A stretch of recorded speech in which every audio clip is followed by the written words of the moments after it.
Welcome students. In this video, we will try to complete the practical number 5A.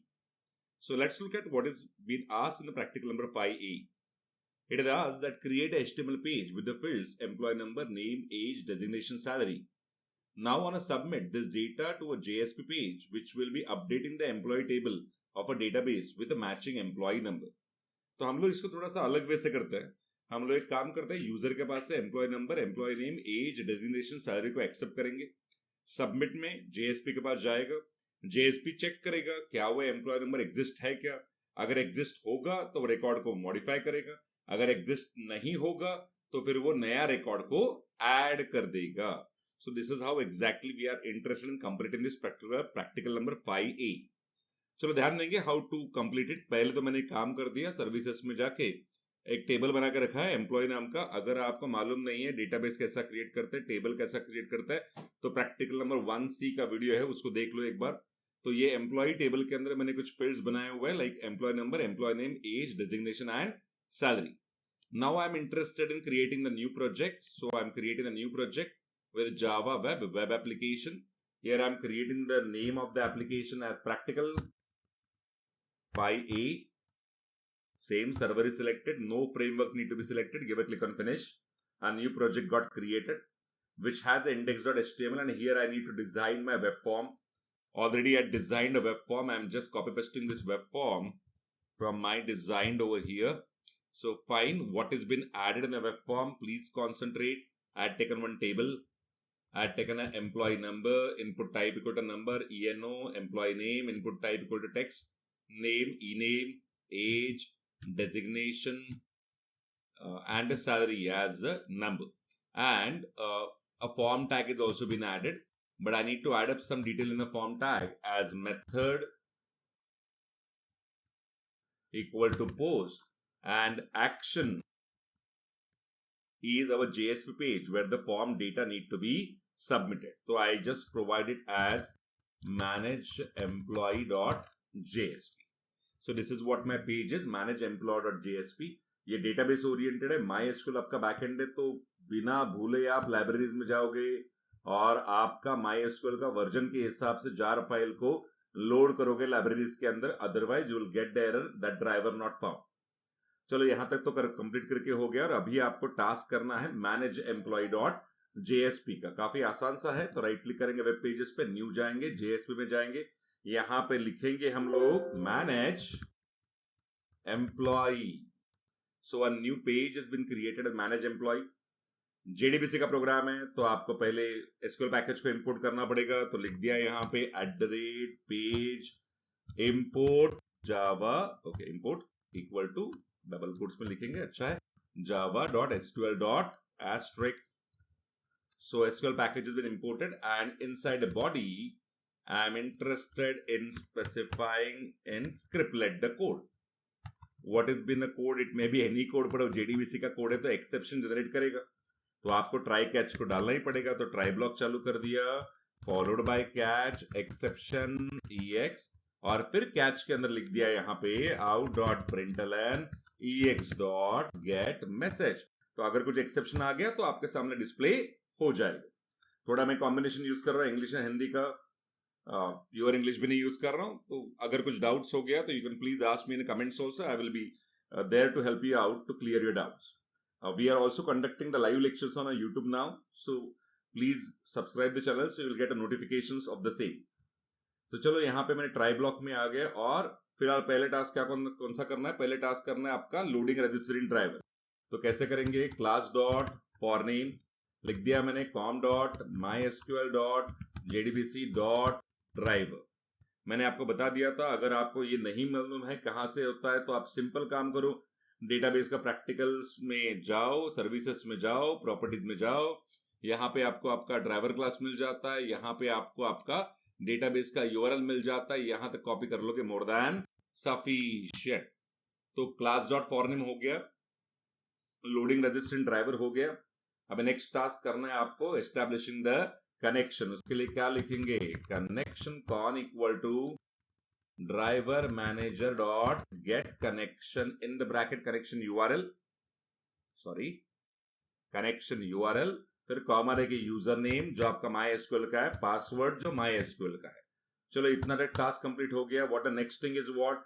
Next thing, as per the given employ ID we have to find whether such employ ID is present और not. Dynamic queries है तो हम लोग prefer करेंगे prepared statement के लिए।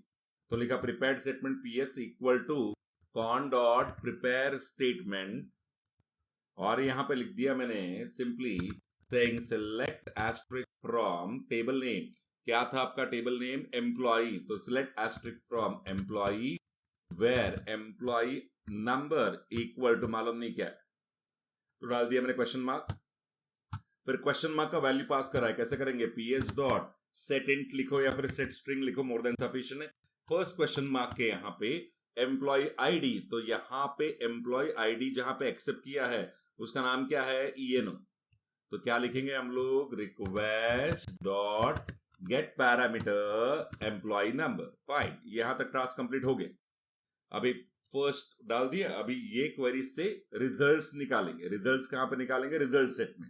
कैसे निकालेंगे? Result set RS equal to con dot, कौन नहीं आएगा sorry, PS dot execute query. तो रिकॉर्ड निकल के आएगा रिजल्ट सेट के अंदर, आइदर रिकॉर्ड आएगा या फिर रिकॉर्ड नहीं आएगा। सर मतलब क्या? अगर मैंने एम्प्लॉय आईडी डाल दिया 10 और वो एम्प्लॉय एग्जिस्टेंस में रहेगा तो रिजल्ट सेट में रिकॉर्ड रहेगा। अगर मैंने एम्प्लॉय आईडी डाल दिया 10 और वो रिकॉर्ड अगर टेबल में नहीं रहेगा तो रिजल्ट सेट में एक भी रिकॉर्ड नहीं आएगा। तो result set will be having any record or it might not have any record. So if a result set is not having any record, don't worry. That only I want. Then I will be planning to go for inserting the record. And the result set is having the record, then I just want to go for updating the record. Right? तो अभी update करना है या फिर insert करना है, वो decide करते हैं हम लोग depending on record is present और नॉट। तो याद रखो वापस एक बार, लास्ट वीडियो में मैंने बताया था कि अगर रिकॉर्ड है या नहीं है रिजल्ट सेट में, रिजल्ट सेट जब स्टार्टिंग में ओपन होता है तो आपका रिकॉर्ड पॉइंटर रहता है BOF के अंदर, मतलब बिगिनिंग ऑफ फाइल के अंदर, और वहां से आप जब नेक्स्ट करोगे तो फिर हो जाएगा फर्स्ट रिकॉर्ड के अंदर। तो फिर कहां पे जाएगा रे बाबा? फर्स्ट रिकॉर्ड के अंदर जाएगा। आइदर फर्स्ट रिकॉर्ड के अंदर जाएगा या फिर नहीं जाएगा। जाएगा मतलब रिकॉर्ड अवेलेबल है। If record is available, then what is needed is modifying the record. If record is not available, what it means? Need to add the record. So here I require to go for modify record, and here I require to go for add record. Now is the quite the easiest task. What are the easiest tasks? If you want, you can create two connections. कहाँ पे confusion होता है तो do one thing, create two connection object. So I am creating over here one more connection object as con1, and for modify and add I will be using con1. तो कैसे करेंगे? यहाँ पे एकदम simple, I am going to specify over here prepared statement PS1 equal to con1 dot prepare statement. Same use किया तो भी चलता है। फिर यहाँ पे modify record है, मतलब क्या क्वेरी आएगा? Update table name employee, set employ name मालूम नहीं क्या है, कॉमा, एज मालूम नहीं क्या है, कॉमा, डेजिग्नेशन मालूम नहीं क्या है, कॉमा, सैलरी मालूम नहीं क्या है, कॉमा, वेयर एम्प्लॉय नंबर मालूम नहीं क्या है, question mark. Right? So where clause डालना इंपॉर्टेंट है, otherwise it will be going for bulk update. All records will be modified. यहां तक तो करके हो गया। फिर बाद में क्वेश्चन मार्क के यहाँ पे वैल्यू डालना है। कैसे करेंगे? एकदम simple, PS1 dot set string. पहला क्वेश्चन मार्क किसका था? एम्प्लॉय नेम का था। तो पहला क्वेश्चन मार्क के यहाँ पे हम लोग क्या डालेंगे? Request dot get parameter employ name के लिए जो टेक्स्ट बॉक्स था, नाम क्या है उसका? E-name. So I need to provide over here request dot get parameter E-name. चलो अभी फिर इसी को कॉपी पेस्ट करते जाते हैं। तो फर्स्ट हो गया E-name का, फर्स्ट हो गया E-name का, सेकंड हो गया एज का, थर्ड हो गया डेजिग्नेशन का, फोर्थ हो गया सैलरी का, फिफ्थ हो गया एम्प्लॉय आईडी का। So here I am providing first question mark is over, second question mark and the third question mark and the fourth question mark and the fifth question mark. First में डाल दे E-name, second में डालना as, as का text box का नाम as था, मैंने अभी पढ़ लिया था। एंड फिर थर्ड था अपना डेजिग्नेशन का, डेजिग्नेशन का टेक्स्ट बॉक्स का नाम क्या था, जरा देख लो बाबा. So the designation text box name is DESC. Sorry, okay, column name and text box name is one and the same. So here I am just providing DESG. Sir, वहाँ पे capital था, वहाँ पे small में था, इतना फर्क कुछ पड़ता नहीं है. No error because of that. Then salary and last I would like to provide the employee number. So employee number is provided. After doing this, I need to go for execute update, because I would like to go for modifying the record. Then I would like to go for closing this particular connection called as con1.close. Con1 is a connection one object. And यहाँ पे execute update में भी PS1 करना पड़ेगा. Thanks a lot प्रणाली. मेरा lecture चलते चलते मैं रिकॉर्ड कर रहा हूँ, तो यहाँ पे साथ में हम लोग लास्ट में लिखेंगे out.println h1.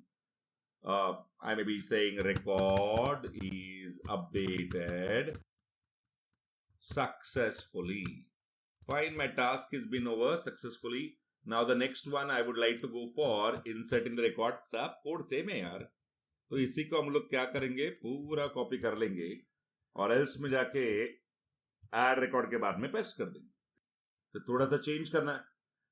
क्या चेंज करना है, मेरे ख्याल से आप लोग को मालूम है. अभी अपडेट करने की जगह पे हम लोग क्या करेंगे, insert into employee, and then we need to provide all the values, saying values first employee number के लिए, second employee name के लिए, third age के लिए, fourth designation के लिए, fifth salary के लिए. सब क्वेश्चन मार्क डाल दिया. फिर फर्स्ट क्वेश्चन नंबर किसके लिए था, एम्प्लॉय नंबर के लिए था, तो यहाँ पे आएगा ये नो. नेक्स्ट किसका लिए था, ई नेम के लिए था. नेक्स्ट किसके लिए था, एज के लिए था. नेक्स्ट किसके लिए था, अरे एज के बाद में डेजिग्नेशन था. देन नेक्स्ट किसके लिए था, आपका सैलरी के लिए था. Fine, the task is been completed, record is been updated, connection is been close. Record updated की जगह पे मैं बोलूंगा record is added successfully. Task तो हो गया अपना करके. देख लेते भाई सच में होता है कि नहीं होता है. तो मैं पहले टेबल में राइट क्लिक करके देख लिया, व्यू डेटा. देखो कुछ डेटा है क्या, currently no records are there. I go to index.html and I am planning to go for running the file. This will be showing me the employee number. I am entering the employee number 1. Shri, I am putting your name. Fine. Shri, employee age. What is the age? Shri, 20. Fine. Designation, what do you want? 20 में क्या रहेगा बेटा तू? Okay, I am providing as a manager. खुश हो जा. Salary I am providing 1 2 3 4. बस हो गया ना, चलो 6 ले ले. And submit query, it shows me record is added successfully. And if I come over here and again execute my query, please check the record is been added. फिर श्री बोला कि सर सैलरी जरा ज्यादा हो गया है, तो एक काम करो, मैनेजर के जगह पे आप मुझे करो जूनियर सॉफ्टवेयर डेवलपर. एंड से सैलरी थोड़ा सा कम कर लो. मैं बोला ठीक है, कितना कम करूंगा, 23,000. I just say submit query. It says the record is updated successfully. And if you are trying to execute the query, you can see now instead of the manager, he is now becoming a junior software developer. Salary values are also being changed. So this was been expected with the practical number 5A. So stay tuned with us. We are coming with the next practical 5B in our next video. Thanks a lot.